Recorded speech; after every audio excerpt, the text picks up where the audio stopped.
ఈ సిద్ధాంతాల కట్టుబడి మేము ముందుకు పోతా ఉన్నాం.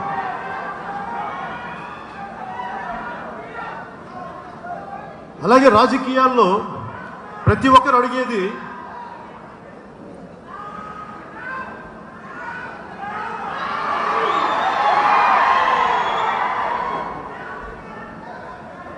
కూర్చోబెట్టం. రాజకీయాల్లో వర్గశత్రువుని నిర్ధారించడం ఎలా అని అడుగుతారు.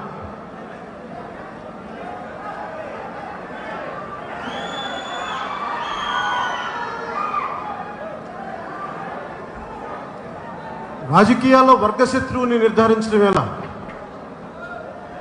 కూర్చోబెట్టమా, నేను మాట్లాడతాను. కూర్చోబెట్టు.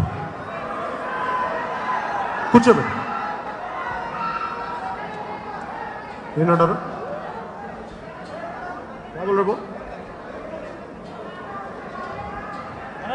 రాజకీయాల్లో వర్గశత్రువుని నిర్ధారించడం ఎలా?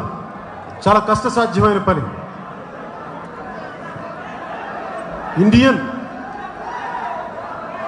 ఇప్పటిదాకా ఇండియన్ హిస్టరీలో అర్థం చేసుకోవాలి, ఒక వర్గశత్రువుని నిర్ధారించడం అంటే చాలా కష్టసాధ్యమైంది.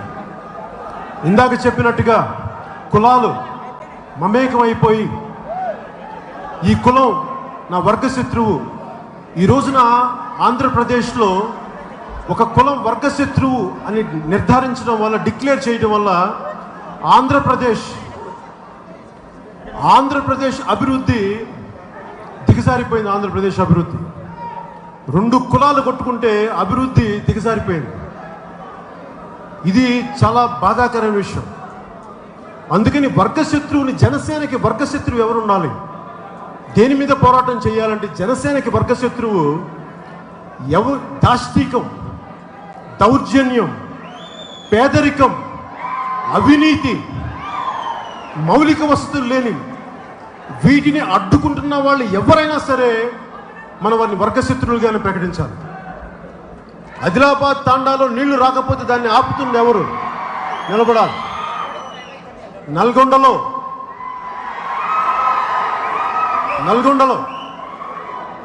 అక్కడ ఫ్లోరైడ్ సమస్య పోవాలంటే ఏం చేయాలి? ఏ పాలసీలు అడ్డుకుంటున్నాయి? అవి మన వర్గశత్రువులు. వ్యక్తులు నేను ఎప్పుడు వర్గశత్రువులుగా అభివర్ణించను. ఒకసారి వ్యక్తులు దాన్ని ముందుకు తీసుకెళ్ళచ్చు, కానీ మనం మాట్లాడి పోరాటాలు చేస్తే దాని సమస్యను పరిష్కరించవచ్చు. మనకి రాజకీయాల్లో జనసేన కానీ ఎవరైనా కానీ ఆలోచించాల్సింది, వ్యక్తుల మీద కోపం లేదు ఇక్కడ. వైసీపీ, ఆంధ్రాలో ఉన్న వైసీపీ నాయకులు నా శత్రువులు కాదు నాకు. అలాగే ఇక్కడున్న నాయకులు ఎవరున్న శత్రువులు కాదు, నా ప్రత్యర్థులు కూడా కాదు. అందరం కలిసి ఈ ప్రాంతానికి, ఈ నేలకి ఇది చెయ్యాలని కోరుకుంటాం.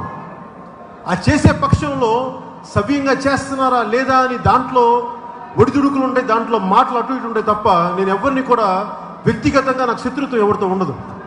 వాళ్ళని తిట్టచ్చు, తిమ్మచ్చు, రకరకాలుగా అనొచ్చు, కానీ నేను ఎప్పుడు వాళ్ళ శత్రువులుగా చూడను. వాళ్ళు ఎదుర్కొంటాను చాలా బలంగా, ఏ మాత్రం భయపడకుండా ఎదుర్కొంటాను.